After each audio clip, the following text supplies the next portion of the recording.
warahmatullahi wabarakatuh. Saya Dinda Adelvianti, NIM H1A117022. Di sini saya akan mereview proposal yang berjudul Beban Pembuktian Terbalik Terbatas pada Tindak Pidana Pencucian Uang.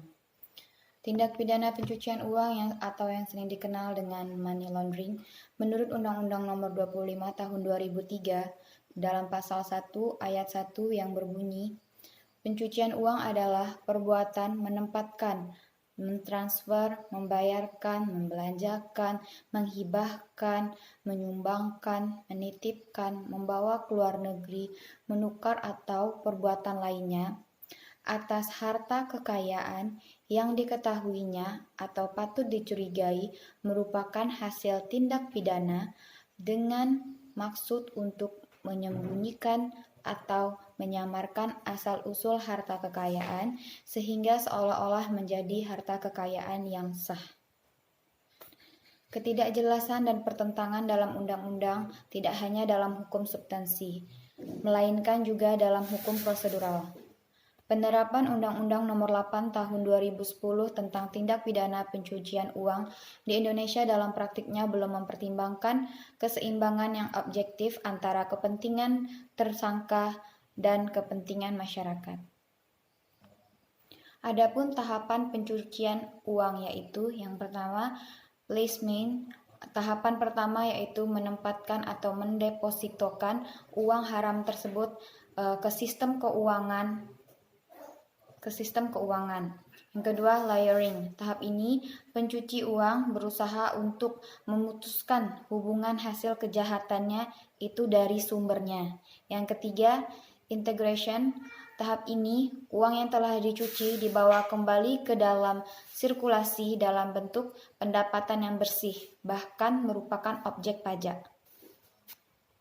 Salah satu upaya pemerintah Indonesia dalam masalah pencucian uang ini, pemerintah memberikan perhatian khusus dalam hal aspek pembuktian. Terkait dengan pembuktian dalam pemberantasan pidana pencucian uang, langkah cepat telah dilakukan oleh pemerintah dengan mengundang-undangkan Undang-Undang Nomor 15 Tahun 2002 yang disempurnakan menjadi Undang-Undang Nomor 25 Tahun 2003 dan saat ini diubah menjadi Undang-Undang Nomor 8 Tahun 2010 tentang pencegahan dan pemberantasan tindak pidana pencucian uang. Dibentuk Undang-Undang Pencucian Uang merupakan sebuah bentuk komitmen dalam political will negara Indonesia untuk mengurangi permasalahan pencucian uang.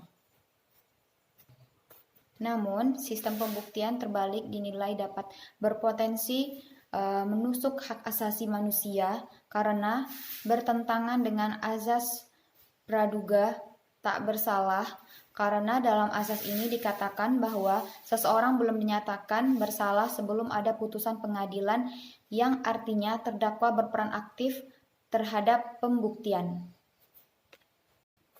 Berdasarkan latar belakang tadi, saya akan mengadakan perumusan masalah. Yang pertama, problematika yuridis apakah yang kemungkinan terjadi dari diterapkannya sistem pembuktian terbalik terbatas dalam pemberantasan tindak pidana pencurian uang. Yang kedua, apakah sistem pembuktian terbalik terbatas tidak bertentangan dengan asas praduga tak bersalah. Tujuan penelitian saya berdasarkan rumusan masalah tadi, usulan penelitian ini, maka pada dasarnya ini memiliki tujuan sebagai berikut: mengetahui problematika yuridis yang kemungkinan terjadi dari diterapkannya sistem pembuktian terbalik terbatas dan pemberantasan tindak pidana pencucian uang. Yang kedua, mengetahui bertentangan atau tidaknya sistem pembuktian terbalik terbatas dengan asas praduga tak bersalah. Sekian dari saya. Wassalamualaikum warahmatullahi wabarakatuh.